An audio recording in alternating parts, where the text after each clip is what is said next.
Good morning guys. Good good morning sir. Chapter पढ़ने जा रहे हैं। चैप्टर का नाम है लाइट। और अगर मैं आपको बताऊं, लाइट जब आपने शायद बचपन में कभी पढ़ा हो तो 8th क्लास में पढ़ा होगा। 9th क्लास में लाइट के बारे में कुछ नहीं सुना होगा। फिर अब आपको इंट्रोडक्शन दिया जाएगा अगेन 10th क्लास में, और फिर 11th क्लास में लाइट का नामो निशान नहीं है, और फिर ये जाके मिलेगा दोबारा से 12th class in the form of optics, optics की फॉर्म। और वो वहां पे बहुत बड़ा चैप्टर है। टेलीस्कोप, माइक्रोस्कोप, जितने भी चीजें हैं ना, बाइनोकुलर्स, जितनी भी चीजें ऐसी हैं, कैमरा, देखने की चीजें, उन सब की एप्लीकेशंस पढ़ी जाएंगी। हमारी आंख को निकाल के पूरा पढ़ा जाएगा, क्योंकि हमारी कैमरे जो बनाए वो हमारी आंखों से ही तो बनाए, समझे ना। तो ये सारी चीजें, उसका बेसिक इंट्रोडक्शन मैं आज देता हूँ। आज की क्लास में सिर्फ बेसिक इंट्रोडक्शन मिलेगा। उसके बाद धीरे धीरे लेक्चर बढ़ता जाएगा, इसमें मैं डीप पढ़ाता जाऊंगा आपको, ठीक है। 10th का तो पूरा पढ़ा ही दूंगा, थोड़ा सा और एडवांस भी बता दूंगा, ताकि रीजन सब पता हो आपको कि ऐसा क्यों होता है, ऐसा क्यों होता है, ठीक है। तो पहला जो पॉइंट है प्रॉपर्टीज ऑफ लाइट का। प्रॉपर्टीज ऑफ लाइट क्या कहती है कि light is an electromagnetic waves. Light जो है ना वो भाई इलेक्ट्रोमैग्नेटिक वेव्स, और जो भी इलेक्ट्रोमैग्नेटिक वेव्स होती हैं उनको कभी भी किसी मीडियम की जरूरत नहीं है उसे ट्रेवल करने में। मतलब जैसे साउंड है, अभी मैं इस कमरे को साउंड प्रूफ बना दूं तो उधर दीवार के उधर आवाज नहीं जाएगी।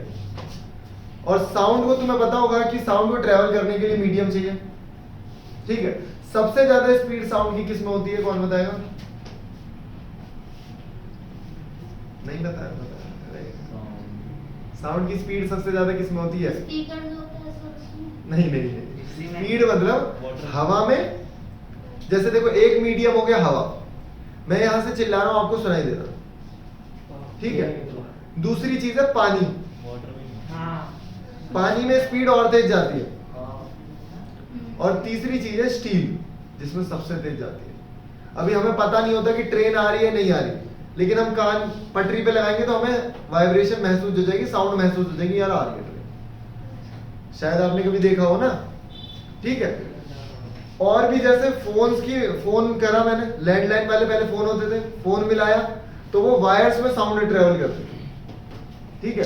और फिर एक तुमने वो भी देखा होगा कि एक कप लिया, उसे कान में लगाया, उसमें से धागा बांधा दूसरे साइड, और यहां से मैं कुछ चिल्लाऊंगा या फिर कुछ भी हलचल करूंगा तो वहां पे सुनाई, समझे। तो ये साउंड ट्रेवल करती है। अब सब में अलग अलग स्पीड है। जैसे एयर में बताऊं तो 342 मीटर पर सेकेंड। अभी साउंड की बात कर रहा हूं, कितनी? 342 से लगभग 44 मीटर पर सेकेंड, एक सेकेंड में इतनी ट्रेवल करेगी, इतनी ट्रेवल करेगी। जब ट्रेन की कहीं से आवाज आती है ना, जैसे मान लो 2 किलोमीटर से आवाज आ रही है, तो ये लगा लो वहां से आते आते 2 से 3 सेकंड लग जाते हैं, उसे ज्यादा टाइम लग जाता है यहां तक आने, ठीक है। वहां जो साउंड होगी और यहाँ जो साउंड होगी वो अलग है। अगर किसी कोई फोन पे बात कर रहा है ना, तो तुम्हें साउंड वहां पे सुनाई दे जाएगी ट्रेन की 2 किलोमीटर दूर, और फिर जब तुम असली में साउंड सुनोगे उसकी तो लेट आएगी, वो साउंड लेट आएगी। मैंने कई बार ऐसा फील भी किया, क्योंकि हमारा तो कल के बाद से साउंड आती है। वो जो ऊपर जाके फट जाते हैं रॉकेट। हाँ, रॉकेट की भी वो फट जाते पहले, लेकिन साउंड आती लेट, है ना। पटाखा ऊपर फट चुका है, साउंड तो वहां पे हो चुके हैं, लेकिन वो आने में टाइम लगेगा, हमें लेट सुनाई, हमें लेट सुनाई।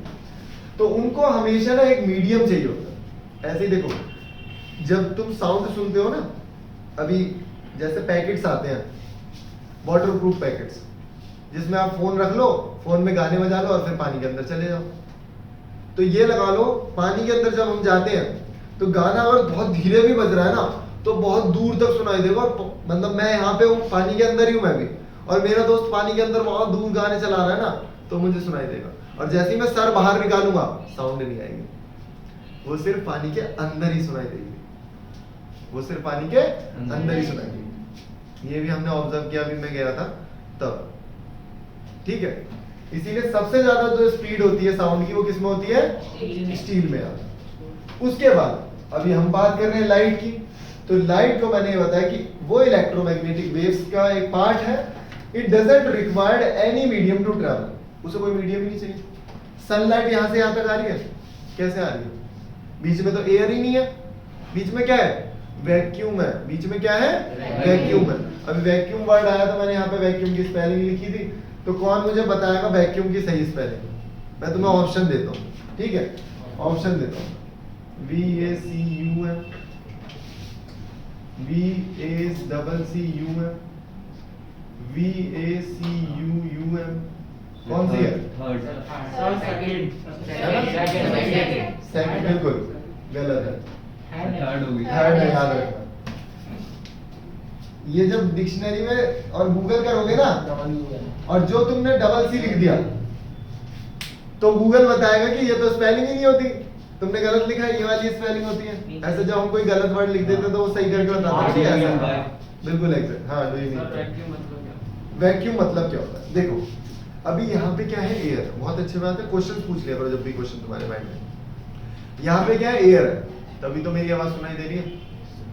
एयर में ट्रेवल कर रही है, एयर के पार्टिकल्स वेव्स को पहुंचा रहे हैं वहां तक।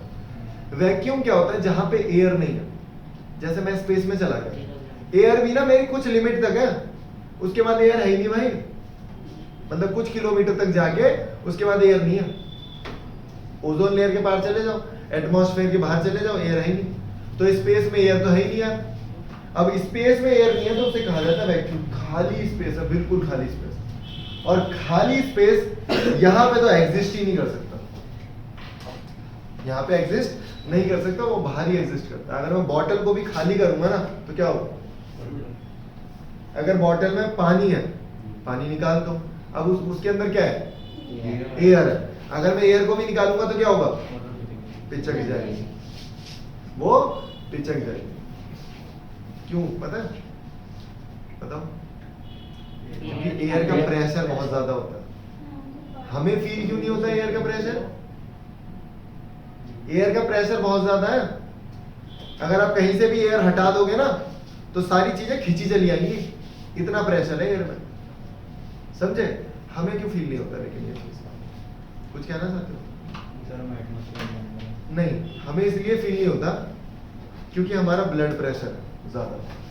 हमारा ब्लड प्रेशर ज्यादा है। ब्लड फोर्स लगाता है बाहर की तरफ, हवा लगाती है अंदर की तरफ, समझे? इसीलिए हमें पता नहीं लगता। और जैसे ही हम माउंटेन्स पे जाते हैं, जैसे ही हम माउंटेन्स पे जाते हैं, पर्वतों पे जाते हैं, वहां पे हवा है ही नहीं। हवा नहीं है तो क्या होता है? ब्लड प्रेशर बाहर को आता है और नाक में से खून निकलता है। क्यों? क्योंकि नाक की जो झिल्ली है वो सबसे पतली है। नाक की जो झिल्ली है वो सबसे पतली है, वो सबसे जल्दी फटती है, बाहर आती है, समझे? यह है प्रेशर का कंसेप्ट। अगर मैं स्पेस सूट पहन के ना जाऊं स्पेस में, ब्लास्ट हो जाऊंगा। क्यों? क्योंकि ब्लड प्रेशर बहुत ज्यादा होता है। तो एयर ने उसे रोक रखा है, एयर ने उसे रोक रखा है, समझे? तो एयर का प्रेशर भी बहुत ज्यादा, बहुत ज्यादा। मैं स्टील की बोतल को भी पिचका सकता हूं, अगर मैं उसमें से एयर निकाल दूं वो भी पिचक जाएगी। वैक्यूम क्लीनर देखते हो साफ करने के लिए क्या होता है? हम क्या करते हैं, एयर को सक कर लेते हैं। जब एयर को मैंने सक किया तो वहां पे एयर नहीं बची, तो सारी आसपास की चीजों को खींच लेगा, क्योंकि उसे तो एयर, वहां पे तो खाली स्पेस रह ही नहीं सकता। तो बॉटल में से कुछ भी खींचोगे तो वो उसको दबा देगा, एयर प्रेशर बॉटल को दबा देगा। इतना एयर प्रेशर होता है, समझे? बहुत बड़ा है, बहुत ज्यादा होता है। सर स्टील की बोतल कैसे खींचेंगे? उसमें से एयर निकाल के। सर कैसे निकालेंगे? वैक्यूम से। वैक्यूम सकर्स होते हैं, वैक्यूम सकर्स होते हैं, मशीन लगती है, उसको निकालती है और वो पिचक जाती है। ये आप स्टील की बोतल छोड़ो, बड़ी बड़ी चीजों में से भी एयर निकाली जाती है, ठीक है? कई पैकेट्स ऐसे, पैकिंग ऐसे सामान आते हैं उसमें से एक भी बूंद एयर बबल नहीं होती है। कई पैकिंग होती है वो बिल्कुल चिपकी रहती है, वो जो पॉली बैग होती है ना, वो एक सामान पे एकदम चिपकी रहती है। बादाम वगैरह आते हैं या कोई भी चीज आती है ऐसे। वेरी गुड, देखा है तुमने, बहुत अच्छी बात है। तो बादाम के पैकेट है ना, बिल्कुल ऐसा बादाम में ना पन्नी बिल्कुल चिपकी रहेगी भाई, सारे बादामों में, एक भी एयर नहीं होगा। क्यों? अगर एयर होगी तो एयर में वाटर वेपर्स होते हैं, और वाटर वेपर हुए तो खराब हो सकते हैं, ज्यादा से ज्यादा 1 साल चल जाएंगे, क्योंकि वो तो पैकेट पता नहीं कितने सालों तक रख सकते हैं हम लोग। सर उसमें नाइट्रोजन होता है? नहीं, नाइट्रोजन तो चिप्स वगैरह में होता है, अगर मैं बादाम वगैरह में नाइट्रोजन डालूंगा तो उस पर प्रेशर पड़ेगा, वो फट सकते हैं। ये क्योंकि ऐसा नहीं है कि चिप्स यहाँ बन रहे हैं तो वो विदेश जाएंगे, समझे? 10 रुपए का चिप्स का पैकेट है तो वो विदेश नहीं जाएगा, लेकिन 2000 रुपए के बादाम है तो वो विदेश जाएगा, क्योंकि बाकी जगहों पे ये सब चीजें नहीं होती। तो चिप्स नहीं बढ़ते, अबे जाते ही कहाँ है वो, वहां भी बन जाते हैं, आलू तो हो जाता है हर जगह। तुझे क्या बादाम, तुझे लगता है यूपी और तू यहाँ बादाम उगा लेगा? एक अप्रोप्रिएट जगह होती है हर चीज उगाने की, है ना? आलू तो उग जाएगा, चल साउथ में उगा लिया मैंने, यहाँ भी उगा लिया, आलू तो उग गया। अब तुम मसाले सोचो बदरपुर में उगाने की, नहीं उगेंगे क्योंकि एटमॉस्फेयर नहीं है, समझे? इसीलिए इनमें नाइट्रोजन भरते हैं, उनमें नाइट्रोजन नहीं भरी जाती, वहां पे सकी कर रहा, क्योंकि वहां पे एयर चाहिए, ठीक है? और नाइट्रोजन भरूंगा फिर वो पैकेट बड़ा हो जाएगा, और बड़ा हो जाएगा तो फिर उसे ट्रांसपोर्ट भी तो करना है, ट्रांसपोर्ट में दिक्कत आएगी, समझे? तो ये सारी चीजें। Light tends to travel in a straight line. Light हमेशा स्ट्रेट लाइन में ट्रेवल करती है। कभी तुमने लेजर लाइट देखी होगी? लेजर लाइट हमेशा स्ट्रेट लाइन में ट्रेवल करती है। लेजर लाइट हमेशा स्ट्रेट लाइन में ट्रेवल करती है, वो कभी भी बैंड नहीं होती। ऐसा नहीं है कि उस कमरे में जाना तो यहाँ से ऐसे मुड़ के चली गई, नहीं। तो लाइट हमेशा स्ट्रेट लाइन में ट्रेवल करती है। सर वाटर तो बैंड कर देता है। हाँ, वाटर बैंड, वो एक मीडियम से दूसरे मीडियम में जाएगी, तो ऑफ सी बात है बेटी। Light cast shadow.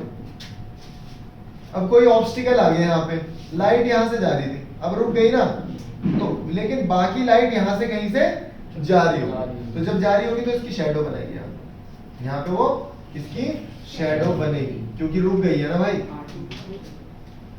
ठीक है? तो लाइट हमेशा क्या करती है? शैडो बनाती है। बहुत ही तरीके से पढ़ा रहा हूं, ध्यान से समझना। लास्ट पार्ट है शैडो, समझे? तीसरा पॉइंट मैंने तुम्हें अभी बताया कि एयर में ना क्या पार्टिकल्स है, एयर में कौन से पार्टिकल्स है? एयर पार्टिकल्स, ऑक्सीजन के पार्टिकल, नाइट्रोजन के पार्टिकल, ये सारे पार्टिकल्स हैं। जब लाइट ट्रेवल करती है तो वो उन पार्टिकल से टकराती है, और टकरा के जब कोई चीज टकराएगी तो उसकी स्पीड कम होगी। अभी तुम भीड़ भड़के में जा रहे हो, तुम्हारी स्पीड कम हो जाएगी। साइकिल हम मार्केट में चलाएं तो हमारी स्पीड कम रहेगी, लेकिन खाली रोड हो तो स्पीड ज्यादा रहेगी। तो हमेशा याद रखना कि लाइट की जो स्पीड होती है वो मैक्सिमम होती है कहाँ? वैक्यूम में, क्योंकि वैक्यूम में उसे रोकने वाला कोई, वैक्यूम में उसे कोई रोकने वाला नहीं। अभी लाइट की स्पीड के बारे में ही बात करूं तो अगर मैं एयर में भी लूंगा ना तो 2.99 into 10 की पावर 8, मतलब ये 3 लाख किलोमीटर पर सेकंड, 3 लाख किलोमीटर पर सेकंड। एक सेकंड में कितनी? 3 लाख किलोमीटर। और सूरज से, सूरज की किरणों को यहां तक आने में कितना टाइम लगता है पता आप लोग? 8.2 सेकंड। हाँ, लगभग 8 नहीं 8 मिनट। 8 मिनट लगभग 8 मिनट। तो सोच लो कितना दूर है। एक सेकंड में कितना चल रही है वो? 3 लाख किलोमीटर, 3 लाख किलोमीटर, ठीक है? और जैसे ही मैं हवा में लाऊंगा स्पीड स्लो हो गई भाई इसकी, मैं पानी में लाऊंगा और स्पीड स्लो होगी। जैसे ही मैं मीडियम लाता रहूंगा ना तो स्पीड स्लो। क्यों? क्योंकि हवा के पार्टिकल्स इधर उधर थे, दूर दूर थे, तो इतना नहीं टकराया, टकरा के जितनी भी कम हुई इतनी कम हो गई। पानी के पार्टिकल्स और पास पास होते, वो लिक्विड है, वो लिक्विड है तो और कम हो गई। और अगर गिलास में डालूंगा, कोई भारी गिलास है, कोई डायमंड में डालूंगा तो और कम हो जाएगी, समझे? और अगर सॉलिड में डालूंगा तो अंदर ही नहीं जाएगी, क्योंकि उसके पार्टिकल रोक लेंगे उसको, समझे? उसके बाद जब भी लाइट रे है वो 3 फिनोमिनास को दिखाती है, 3 उसके इफेक्ट। पहला क्या है? रिफ्लेक्शन, जिसके बारे में आज पढ़ेंगे, जिसकी क्लास है। दूसरा रिफ्रैक्शन, जिसे हम नेक्स्ट क्लास में पढ़ेंगे। और एब्जॉर्प्शन, इसे हम पढ़ेंगे क्योंकि ये तुम्हारे सिलेबस में नहीं, लेकिन फिर भी मैं बता देता हूँ, समझना यार ध्यान से कि लाइट रे अगर पानी में पड़ रही है, लाइट रे अगर पानी में पड़ रही है तो क्या क्या प्रोसेस होंगे देखना। रिफ्लेक्शन होगा, हमें पानी चमकता हुआ दिखता है, हमें पानी चमकता हुआ दिखता है, क्यों? क्योंकि लाइट रे आई और वो रिफ्लेक्ट हो तो हमें चमकता दिखेगा। मतलब कई बार हमें अपनी शक्ल भी दिखती है उसमें, हाँ। तो शक्ल दिख रही है तो वो शीशे की तरह एक्ट कर रहा है, मिरर की तरह एक्ट कर रहा है ना, तो इसका मतलब क्या हो रहा है, रिफ्लेक्शन। लाइट अंदर भी जा रही है भाई। अगर बाल्टी में और तुम बाल्टी में कॉइन गिरा दो, सिक्का गिरा दो बकेट में, तो तुम्हें सिक्का दिख रहा है। सिक्का कैसे दिख रहा है, इसका मतलब लाइट रे अंदर गई, सिक्के तक पहुंची तभी तो दिख रहा है। अभी अंधेरे में देखोगे तो सिक्का दिखेगा नहीं, क्यों, लाइट रे ही नहीं है, लाइट ही नहीं बढ़ेगी तो दिखेगा क्या। अभी लाइट रे जला दी, लाइट जला दी तो सिक्का दिख रहा है, और सिक्का दिख रहा है इसका मतलब लाइट रे अंदर जा रही है। तो क्या था, रिफ्रैक्शन। कौन सा प्रोसेस है, रिफ्रैक्शन। अब तीसरा पॉइंट क्या है, तीसरा पॉइंट क्या है, ध्यान से देखना। पानी रखा धूप में, लाइट रे पड़ी और पानी गर्म हो गया। पानी गर्म कैसे हो गया, मतलब हीट को ऑब्जर्व कर लिया, एब्जॉर्ब कर लिया उसने, जो हीट रेज थी ना उनको एब्जॉर्ब करा, तो पानी गर्म। समझे, तो ये तीनों प्रोसेस आपको देखने को मिलेंगे।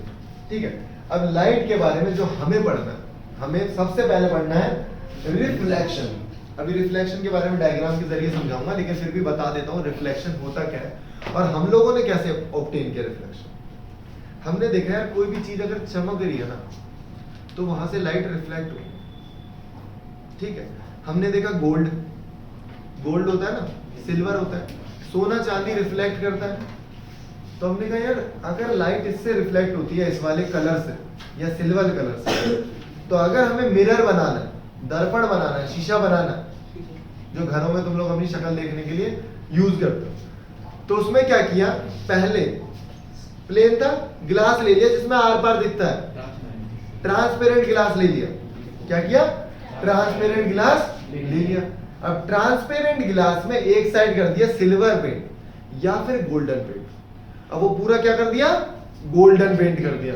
अब जब मैं उसमें गोल्डन पेंट कर दूंगा तो लाइट तो पूरी रिफ्लेक्ट होगी। वैसे कहते हैं कि 95 से 98 तक रिफ्लेक्ट होती है, उसमें भी कुछ लाइट एब्जॉर्ब होती है। पता है, तुम शीशा रखो, वही वाला शीशा रखो धूप में, शीशा भी गर्म हो जाएगा। गर्म क्यों हो गया, इसका मतलब वो भी एब्जॉर्ब कर रहा है, वो भी लाइट को एब्जॉर्ब कर रहा है, इसका मतलब पूरी लाइट को रिफ्लेक्ट नहीं कर रहा। समझे, इसीलिए लिखा रहता है बुक में। कई बच्चे क्लेम करते हैं कि भाई ऐसा तो है ही नहीं। तो 95 से 98% तक लाइट रिफ्लेक्ट होती है, बाकी एब्जॉर्ब भी होती है। Got it. तो लाइट थी, हमने क्या किया, पॉलिश कर दिया उसे गोल्डन पेंट से। अब गोल्डन पेंट के ऊपर ना, अब गोल्डन पेंट अगर तुम छुटा दो, जैसे तुम्हारे घर में शीशा है, उसे अगर तुम पीछे चक्कू से ऐसे स्क्रैच कर दोगे ना, तो तुम्हें आर पार दिखेगा। यस सर, उतनी जगह पर हम हाँ, उतनी जगह पे हम नहीं दिखते, करा है खुराफाती दिमाग है तुमको। ठीक है, उतनी जगह पे नहीं दिखे। अच्छा, कई बार ऐसा होता है, दीवार पे लगाया और दीवार पे आ गई सीलन, तो शीशा खराब है, क्योंकि वो पेंट दीवार से सीलन लग के छूट जाएगा और फिर तुम्हें वहां वहां अपनी शक्ल नहीं दिखाई देगी, शीशा खराब हो जाएगा। इसीलिए थोड़ा सा बाहर को लगा दो। समझे, अब ध्यान से देखो, उसके ऊपर ना एक और पेंट कर दिया जाता है, काला या लाल। वो इसलिए कर दिया जाता है यार सिल्वर पेंट को बचाने के लिए। उस सिल्वर पेंट को बचाने के लिए हम लोग एक मोटी काली परत चढ़ा देते हैं पेंट की, एक मोटी लेयर चढ़ा देते हैं, या फिर रेड पेंट कर देते हैं, या फिर कोई सा भी पेंट कर सकते हैं। ठीक है, ओके। अब ये लिखना है तो लिख लो, उसके बाद मैं पढ़ाता हूं आपको रिफ्लेक्शन। देखो, अब हम पढ़ेंगे लॉज ऑफ रिफ्लेक्शन। या रिफ्लेक्शन के क्या क्या लॉज है। सबसे पहला लॉ, जो सबसे बेसिक लॉ है, जो तुमने 8th क्लास में ही पढ़ा होगा, angle of incidence. Angle of incidence is equal to angle of reflection.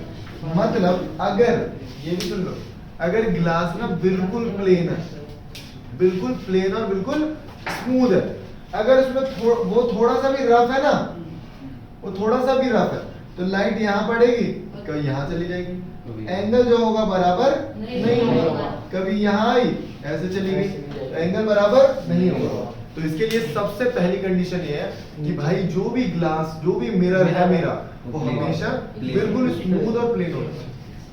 Got it? ठीक है, तो यहाँ तुम देखोगे तो ये इंसिडेंट रह गई। अभी जब ना रे डायग्राम एग्जाम में आएंगे, धीरे धीरे रे डायग्राम करेंगे, तो रे डायग्राम में तुम्हें क्या समझना है कि एरो नहीं लगाओगे ना तो गलती हो जाएगी। एरो लगाना कंपलसरी है, हमें पता होना चाहिए कि कौन सी रे आ रही है कौन सी जा रही है, नहीं तो हमें पता ही नहीं रहेगा कहां से आ रही कहां जा रही है। Got it? तो इंसिडेंट रे ये है भाई हमारी, और ये रिफ्लेक्ट होके यहाँ पे गई, और तुम देखोगे तो ये वाला एंगल और ये वाला एंगल दोनों बराबर होंगे। तो I is equal to R, ये हमेशा याद रखोगे, I is equal to R। Angle of incidence बराबर एंगल ऑफ रिफ्लेक्शन। अगर ये 30 डिग्री है तो ये भी 30 डिग्री, अगर ये 45 डिग्री है तो ये भी 45 डिग्री। अच्छा, एंगल किसके बीच में? सबसे बड़ी बात तो यही, ठीक है। सबसे पहले तुम्हें पता होना चाहिए कि नॉर्मल, तो साइंस की भाषा में नॉर्मल को क्या कहा जाता है? परपेंडिकुलर कहा जाता है। तो परपेंडिकुलर किसके? मिरर। ये मिरर बनाया और यहां से मैं एक परपेंडिकुलर लाइन ड्रॉ करूंगा। तो एंगल ऑफ इंसिडेंस, मान लो मैंने पूछ लिया एंगल ऑफ इंसिडेंस की डेफिनेशन बताओ, तो angle of incidence is the angle between the normal and the incident ray. अगर मैं बोलूं एंगल ऑफ इंसिडेंस किसके बीच में बनता है, ठीक है, तो नॉर्मल और इंसिडेंट रे, नॉर्मल और इंसिडेंट रे के बीच में मेरा क्या है? Angle of incidence. Angle of reflection किसके बीच में है? नॉर्मल और रिफ्लेक्टेड, नॉर्मल और रिफ्लेक्टेड रे के बीच में, ठीक है। अब एक और छोटा सा पॉइंट और, इंसिडेंट रे, रिफ्लेक्टेड रे और नॉर्मल, ये सारी चीजें ना एक ही प्लेन पे होंगी। अभी प्लेन का मतलब तुम्हें समझाता हूँ। प्लेन ना एक्चुअली जो हमारी दुनिया है वो 3D में है, वो 3D में है, मतलब 3 एक्सिस पे। अगर मैं बोलूँ कि इसकी पोजीशन बतानी है, तुमने 9th क्लास में x और y z पढ़े, x और y पढ़ा था, z नहीं पढ़ा। लेकिन अगर मैं बोलूँ ये मार्कर की पोजीशन क्या है और मैं इस फ्लोर को ले लूँ x एक्सिस, तो ये एक्सिस से कुछ दूरी पे, इस दीवार को ले लूं y एक्सिस, तो ये y से कुछ दूरी पे, अलग दूरी पे, और इस दीवार को ले लूं मैं z एक्सिस, तो ये इससे अलग दूरी पे। हमारे 3 डायमेंशन होती है और 3 प्लेन होते हैं। अभी ये तो तीसरे प्लेन पे था, मतलब तीनों प्लेन पे था ना। अगर मैं इसे यहाँ चिपका दूं, एक प्लेन खत्म हो गया ना, क्योंकि ये इससे दूरी पे है ही नहीं, ये यहाँ से दूरी पे है और ये यहाँ से दूरी पे है, लेकिन ये इस बोर्ड से क्या दूरी पे है? नहीं। तो हमेशा याद रखना, अब ये एक प्लेन पे है, जब एक एक्सिस मेरी खत्म हो जाती है, एक एक्सिस मेरी खत्म हो जाती है तो वो 2D बन जाता है। वॉल्यूम है, वॉल्यूम में लेंथ, ब्रेथ और हाइट लेते हो, तो वो क्या है? 3D है ना, 3 डायमेंशन यूज हो रही है ना। Got it? लेकिन मेरा जो एरिया होता है वो क्या होता है? 2D। एरिया जो है वो 2D होता है, क्योंकि उसका जब भी एरिया निकालोगे तो मीटर स्क्वायर, स्क्वायर मतलब 2 मतलब 2D, वॉल्यूम निकालोगे तो मीटर क्यूब मतलब 3 मतलब 3D, क्योंकि वहां 3 डायमेंशन है। तो ये भी तुम्हारा जो भी होगा ना वो एक प्लेन में होगा, और प्लेन हमेशा याद रखोगे 2D होता है। प्लेन हमेशा 2D होता है। देखो ना, इधर लेंथ है, ब्रेथ है, हाइट कुछ है नहीं, ऐसा नहीं है। ध्यान से देखना, बिल्कुल ध्यान से समझाने की कोशिश करो कि इंसिडेंट रे यहाँ पड़ रही है और रिफ्लेक्टेड रे इससे थोड़ी सी दूर होके जा रही है, वो वहीं से उसी प्लेन पे है। समझने की कोशिश करो 3D क्या होता है। अभी ये जब आप इसे ऐसे करके देखोगे, इस बोर्ड को मैं ऐसे करके देखूंगा, तो मुझे ये सीधे ना सीधी लाइन में दिखेंगे, मतलब इन दोनों के बीच में गैप नहीं है, ठीक है। लेकिन अगर मैं बोलूं ये ऐसी जा रही है, ये बिल्कुल दीवार से चिपक के जा रही है, और ये दीवार से थोड़ी सी उठी हुई है, तो वो 3D है, वो 2D नहीं है, वो प्लेन नहीं है। तो इसमें क्या याद रखना है कि ये तीनों चीजें हमेशा किस पे होंगी? एक ही प्लेन पे होंगी, सेम प्लेन पे। यहाँ कंफ्यूज नहीं होना, ये एमसीक्यू में आ जाएगा तो फंस जाओगे, है ना। एमसीक्यू में मान लो दे दिया यहाँ पे 1D same plane different plane, है ना, तो तुम्हें पता होना चाहिए कि तीनों चीजें सेम प्लेन होंगी, तो फिर इन द ब्लैंक में सेम लिखोगे, है ना कि तुम डिफरेंट प्लेन लिखो। तो ये छोटी सी चीज, एक बार पॉज करो, होगी स्टार्ट। ठीक है। अब देखो, जब आपने देखा कि कोई भी चीज अगर आपको दिखाई दे रही है तो समझ जाओ उसकी इमेज बन रही है। अगर मिरर में दिखाई दे रही है, शीशे में मैंने देखा अपने आप को, मैं देख रहा हूँ, इसका मतलब मेरी इमेज बन रही है, मेरी इमेज बन रही है। प्रोजेक्टर में चला कुछ, तुम्हें दिखा तो मतलब वो इमेज बन रही थी। ऐसा तो नहीं मैं यहाँ खड़ा हूँ, शीशे के अंदर भी एक लड़का खड़ा हुआ है, वो मेरी इमेज है ना। कई बार खूब सारे हो जाते हैं, नाई की दुकान में पीछे शीशा लग रहा हो, उधर भी 4-5 दिख रहे होते हैं। ऐसा तो नहीं खूब सारे आ गए, नहीं। तो वो क्या है, इमेज। अब एक छोटी सी बात समझना, जब हमने स्टडी करनी शुरू करी, हमने नहीं, जब साइंटिस्ट ने स्टडी करनी शुरू करी तो उन्होंने देखा कि लाइट रे जो निकल रही है ना, मैं तुम्हें एक छोटी सी बात और बताऊं कि लाइट रे वहां से आ रही है, लेकिन हम एज्यूम करते हैं कि जो भी लाइट रे निकल रही है ना वो ऑब्जेक्ट से निकल रही है। ये चीजें सिंपल बनाई गई, ये चीजें सिंपल बनाई गई क्यों? क्योंकि ताकि हम लोग जो भी इक्वेशन बनाएंगे, जो भी रे डायग्राम बनाएंगे, उन्हें समझाना आसान हो, उन्हें समझाना आसान हो। अब ध्यान से देखो, समझने की कोशिश करना कि करा क्या। अगर मैं लाइट, तुम मुझे देख पा रहे हो, तो पता तुम मुझे क्यों देख पा रहे हो? क्योंकि मेरे अंदर से लाइट निकल रही है और तुम्हारी आंखों तक पहुंच रही है। अभी लाइट बंद कर दूंगा तो मेरे अंदर से रे नहीं निकलेगी और तुम्हारे तक नहीं पहुंचेगी। समझे फंडा? तो हम लोग एज्यूम कर लेते हैं कि जो सोर्स है ना वो एक ऑब्जेक्ट ही है। तो देखो, जब हम डायग्राम, अभी डायग्राम समझाऊंगा ना, तो हमेशा याद रखना, जो भी अगर आदमी खड़ा है, पेड़ खड़ा है, कुछ भी खड़ा हुआ है, तो हमेशा याद रखना लाइट रे उसी के सामने से निकले, लाइट रे उसी में से, जैसे ऑब्जेक्ट है इसी में लाइट रे निकलती है। ठीक है? तो लेकिन स्टडी करने के लिए चीजें कॉम्प्लिकेटेड ना हो, कॉम्प्लेक्स ना हो, रे डायग्राम बन जाए, तो हमने क्या किया, सिर्फ हमें 2 रे चाहिए। कितनी रेस चाहिए? 2 रे चाहिए डायग्राम बनाने के लिए, ताकि हमें पता लग जाए हाँ एग्जैक्टली इमेज कहां बनेगी। ठीक है? ऑब्जेक्ट ये रखा है, इमेज ये रखा है। ठीक है?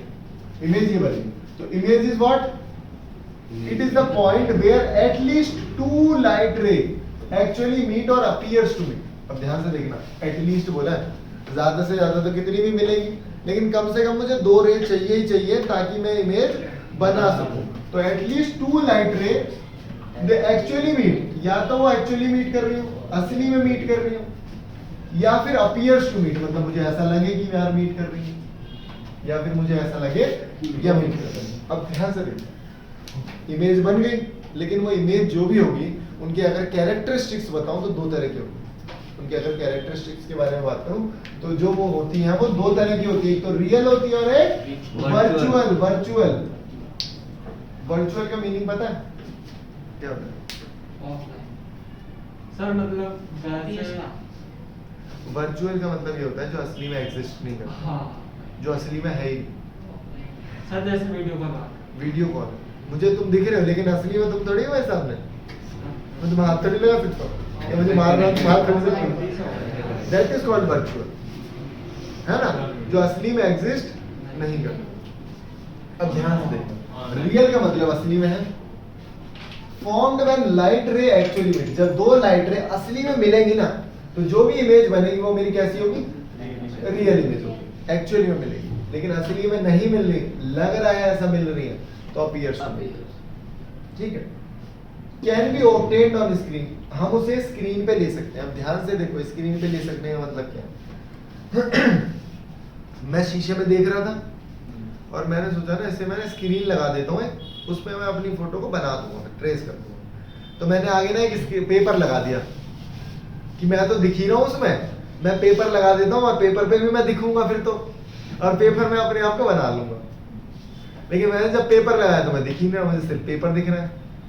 मैं देख रहा हूँ मेरी इमेज कहाँ गई, अभी तो आ रही थी शीशे में तो दिख रही थी, गायब हो गई। मैंने जैसे ही पेपर लगाया उसके आगे, या मैंने कोई पर्दा लगाया तो वो गायब हो गई। तो वो कैसी थी? वो भाई वर्चुअल थी और can not be obtained on screen, मैं उसे स्क्रीन पे नहीं ले पाया। लेकिन अभी वहां देख रहे हो प्रोजेक्टर लगा रहता था उधर, और प्रोजेक्टर क्लास तुम्हारी हुई भी होगी। अब जैसे प्रोजेक्टर लगा था, प्रोजेक्टर ने एक इमेज बनाई बोर्ड पे, और तुम लोग सामने आके तुमने सोचा मैं इसको अपने ऊपर ले लेता हूँ, मैं एक पेपर लगा देता हूँ, फिर मैं ड्राइंग बना दूंगा, तो वो उस पे आ जाएगी, उस पे आ जाती है। अगर कोई भी इंसान आएगा तो उसके ऊपर आ जाएगी। तो वो कैसी थी? कैसी थी वो रियल थी। तो can be obtained on screen, got it? Can be obtained on screen. भाई ये सारे बच्चे फीस जमा कराओ, जितने भी नए बच्चे भी आए हैं, 2 फीस जमा ओए वीडियो ऑन करती है यार। एडिट करने में दिक्कत होती है। अभी कट लगाओ इसको, चिल्ला रहे हो। तो कहाँ तक पढ़ लिया हमने? डायरेक्ट पे वो करना है।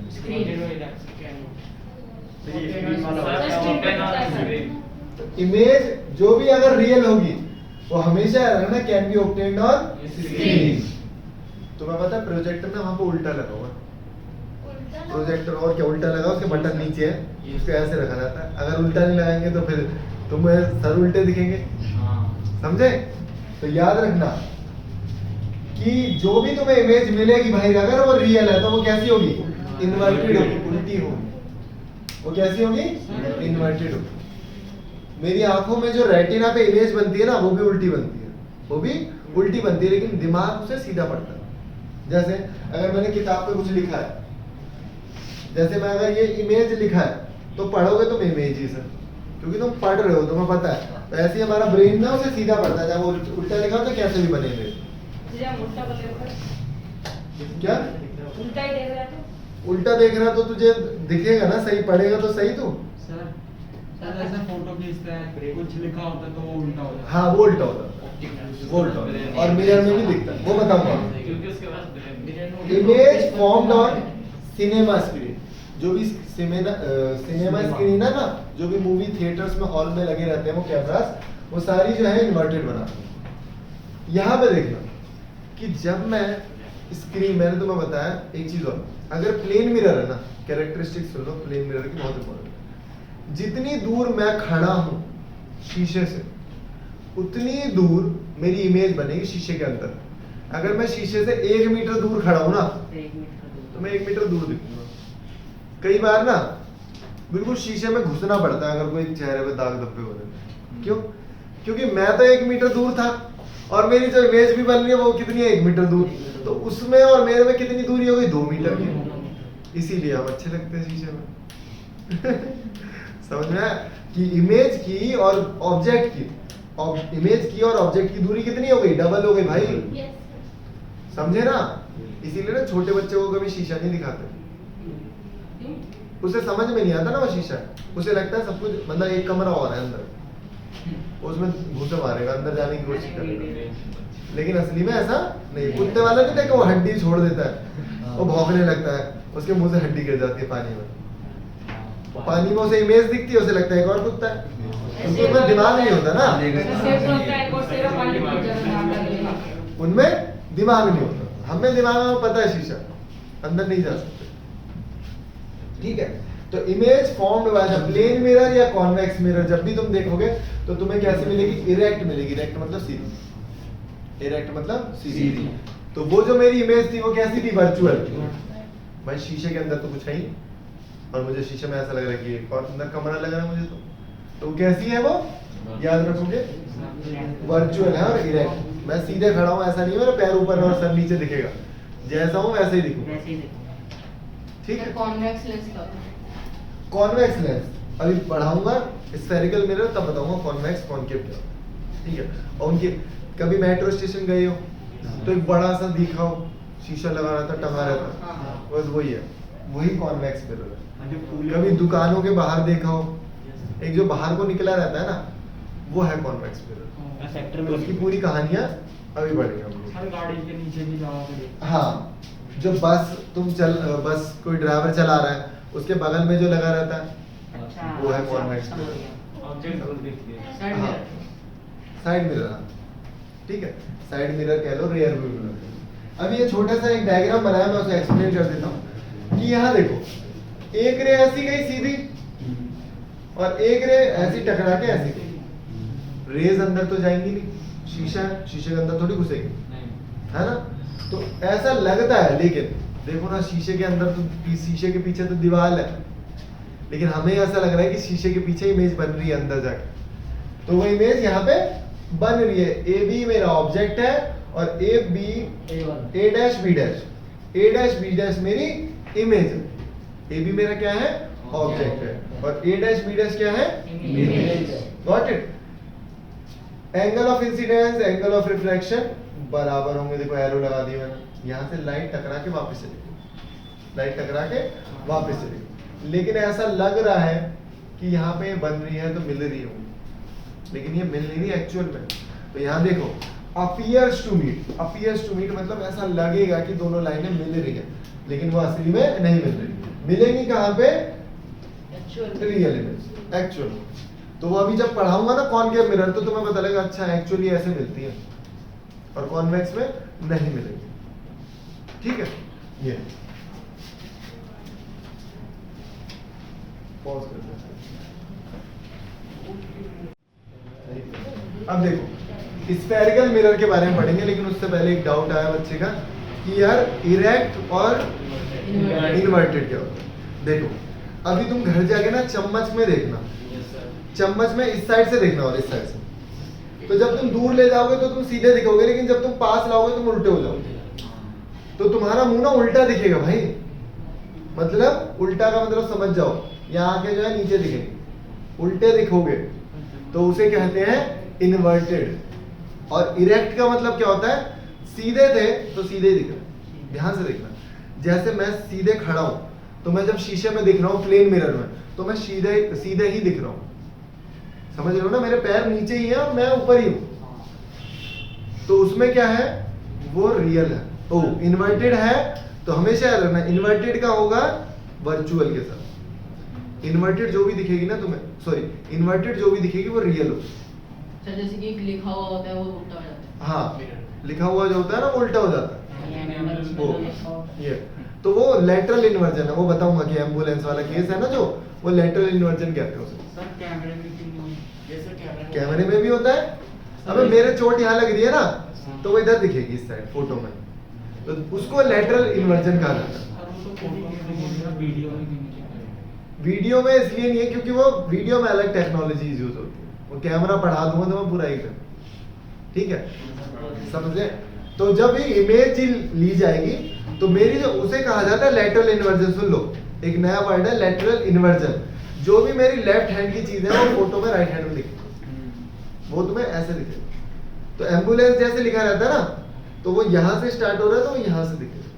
क्योंकि देखना ध्यान से, मैं अगर जैसे कोई भी वर्ड, ये मैंने प्लेन मिरर बनाया, यहाँ मैंने कुछ ये लिखा हुआ NAG, तो जो यहाँ पे इमेज बनना शुरू होगी ना तो सबसे पहले आई पड़ रहा है ना शीशे के सामने, शीशे को क्या दिख रहा है सबसे पहले? आई, तो वो आई बनाएगा। फिर क्या दिखा उसे? आई, और फिर से जी लिखा वो भी ऐसा, और फिर ए दिखा तो ए तो ऐसे ही, और एन दिखेगा तो एन में ऐसे ही दिखेगा। ऐसा। सर वो उल्टा लिखते हैं कि इसको ऐसा, गाड़ियों में दिख जाएगी एम्बुलेंस आ रही है पीछे। हाँ और क्या, इसीलिए उल्टा लिखते हैं कि अगर किसी को ना दिख रहा हो तो उसे पता लग जाएगा कि एम्बुलेंस लिखा है। तो अगर मैं यहाँ एम्बुलेंस उल्टा लिखूंगा तो मुझे दिखेगा कैसा? समझे? ये है फिर। तो now we have to discuss about the spherical mirror. Spherical mirror क्या है? एक कांच का गोला लिया मैंने, एक्वेरियम देखा ना, किसी ने वो देखा होगा जिसमें मछली पालते हैं, बाउल सा होता है, बाउल सा होता है। बाउल के ना ये पूरा बाउल था, मैंने सिर्फ इतना पार्ट काट लिया। क्या किया? इतना पार्ट काट लिया और यहाँ रख दिया। उसे पेंट कर दिया मैंने इस साइड, उसे पेंट कर दिया मैंने इस साइड। और जब मैं इस साइड पेंट करूंगा तो ये रिफ्लेक्टिंग सरफेस क्या है? ये रिफ्लेक्टिंग सरफेस क्या है हमारा? ये हमारा रिफ्लेक्टिंग सरफेस है, यहां से देख पाऊंगा मैं, समझे? तो इसको कहा जाएगा कॉन्वेक्स मिरर। तो इसको क्या कहेंगे? Convex mirror. देख लो भाई यहाँ पेंट हो रखा है, मैं बता रहा हूँ, समझने की कोशिश करना। यहाँ पे क्या हो रहा है? पेंट। तो मैं ऑब्जेक्ट को यहाँ नहीं रख सकता। तो शीशे के पीछे कुछ रखेगा, दिखेगा क्या? नहीं दिखेगा। शीशे के आगे रखना पड़ेगा क्योंकि पीछे तो पेंट हो रखा है ना, यहाँ तो पेंट ही कर दिया। अब यहाँ पे कुछ भी रखना पड़ेगा तुझे, कुछ भी रखना पड़ेगा, इसके आगे रखना पड़ेगा। तो इसको क्या कहा जाता है? डायवर्जिंग। इसको क्या कहा जाता है? Diverging mirror. डायवर्जिंग क्यों कहा जाता है और डायवर्जिंग का मतलब क्या है वो भी मैं समझाऊंगा। अच्छा, डायवर्जिंग का मतलब किसको पता है? मुड़ना। सर मुड़ना देखा कहीं लिखा हुआ? हाँ, जब रोडों पे जाते हैं तो डायवर्जन लिखा हाँ। होता है। डायवर्जन का मतलब होता है कि अब यहाँ जा रहा था, यहाँ नहीं जाना है, रास्ते बट गए, फैल गए रास्ते। समझो अभ्यास से कि जितनी भी रेज इसके पास जाएंगी, जितनी भी रेज इसके पास जाएंगी वो सारी रिफ्लेक्ट होके फैल जाएंगी, सारी रिफ्लेक्ट होके फैल जाएंगी। वो लंबा नहीं गिरा। सर फोन कॉल आ गई सर। देखो वीडियो में लगेगा सबको ऐसा लाइक होगा।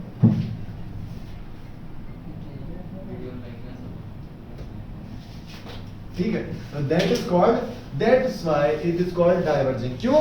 जितनी भी रेज आई वो सारी क्या हो गई? डाइवर्ज हो गई। वो सारी क्या हो गई? डाइवर्ज। अब ये देखो, यहाँ पे क्या मैंने पेंट किया, मैंने उस साइड पेंट किया है। अभी देख, ये ऐसा है, इस साइड पेंट करा मैंने, इस पर इस साइड पेंट किया तो इस साइड से दिखेगा इस पर। समझ गया ना, चम्मच ऐसी और ऐसी। ठीक है, तो अब ये क्या लिख दिया मैंने? कन्वर्जिंग। तो जितनी भी रेज जाएंगी, जितनी भी रेज जाएंगी वो सारी कन्वर्ज हो जाएंगी। कन्वर्ज मतलब एक पॉइंट पे मिलेंगी भाई, एक पॉइंट पे मिलेंगी सारी। तो पता है, जब सोलर कुकर, इसके एप्लीकेशन बताऊंगा, सोलर कुकर होता है ना, तो उसमें यही वाला मिरर लगा रहता था। या फिर तुम देखना ध्यान से, बाइक खड़ी है बाहर, बाइक में ना हेडलाइट जो होती है, हेडलाइट के पीछे ना सिल्वर कलर के ऐसे कटोरे से बच्चे दिखेंगे। ध्यान से देखना, बल्ब तो लग रहा है, बल्ब के पीछे देखना, बल्ब के पीछे देखोगे तो ऐसे ऐसे सी टाइप के ये लगे। पता है क्यों? क्योंकि लाइट जितनी जाएगी ना इस पे, वो देखो सारी एक पॉइंट पे मिल रही है। तो जितनी भी लाइट कहीं से भी आ रही होगी या बल्ब से जल रही होगी, तो वो सारी ना एक बीम बनाएगी। क्या बनाएगी? बीम। इसीलिए वो ऐसा सरफेस लगा। ठीक है, तो ये बहुत सारी जगह होता है जहां पे मुझे बीम चाहिए होती है ना। टॉर्च देख लो आप, टॉर्च आपने देखी होगी, उसके पीछे ऐसे कटोरी सी लगी रहती है। तो वो किस लिए? बीम, ताकि वो सीधी जाए, नहीं तो वो सारी लाइट फैल जाएगी। अब इसका काम फैलाने का नहीं है, इसका काम क्या है? कन्वर्ज, सबको इकट्ठा करके लाना। ठीक है, ये है इसका। तो ये कॉन्केव मिरर को हम क्या बोलते हैं? Converging mirror. तो ये क्यों? क्योंकि ये सारी चीजों को कन्वर्ज कर रहा है। अब टर्मिनोलॉजीज के बारे में बताऊं। क्या टर्मिनोलॉजी? अभी टर्मिनोलॉजीज क्या? मतलब जब भी तुम कुछ चीज पढ़ते होगे या कुछ सामान लेके आए या फोन चलाना सीख रहे हो, तो तुम्हें पता है ना, ये वाला बटन से ऑफ होता है, ये वाले बटन से आवाज कम होती है, ज्यादा होती है, हैं? ये तो इसी को टर्मिनोलॉजी कहते हैं कि सारी चीजें पता होनी चाहिए, फंक्शंस, उनके फंक्शंस कि कहाँ से क्या हो रहा है। तो ध्यान से देखना, एक इनकी टर्मिनोलॉजी क्या है। अगर मैंने ये जो कट किया, मैंने किससे कट किया? एक बाउल में से कट किया। और मैंने देखा बाउल का एक सेंटर रहा होगा, बाउल का तो सेंटर होगा, बीच में हवा में जो सेंटर था उसको मैंने ले लिया C, और जहां से सेंटर से यहां तक की डिस्टेंस, यहां तक की डिस्टेंस को मैंने बोल दिया R है। तो उसको क्या कहेंगे? Radius of curvature. सेंटर से पोल तक की डिस्टेंस को रेडियस ऑफ कर्वेचर। ठीक है, फिर यहां पे मैंने लिखा है प्रिंसिपल एक्सिस। जब ये प्रिंसिपल एक्सिस है, जो भी लाइन सेंटर ऑफ कर्वेचर और पोल के बीच से गुजरेगी, इन दोनों को चीरती हुई गुजरेगी, उसे क्या कहा जाएगा? प्रिंसिपल। पोल क्या है? कहीं भी पॉइंट ले लो, वो सारे पोल है। कहीं भी पॉइंट ले ना, वो सारे पोल है। ठीक है, तो पोल हो गया। एपर्चर, अब ये बढ़िया चीज है। एपर्चर सुना है किसी ने? नहीं सुना ना? एपर्चर सिर्फ उसी बंदे ने सुना होगा जो कैमरा ऑपरेट करता है, कि यार कैमरे का अपर्चर कम कर दे, अपर्चर बढ़ा दे। ठीक है, शटर स्पीड अलग है, अपर्चर अलग है।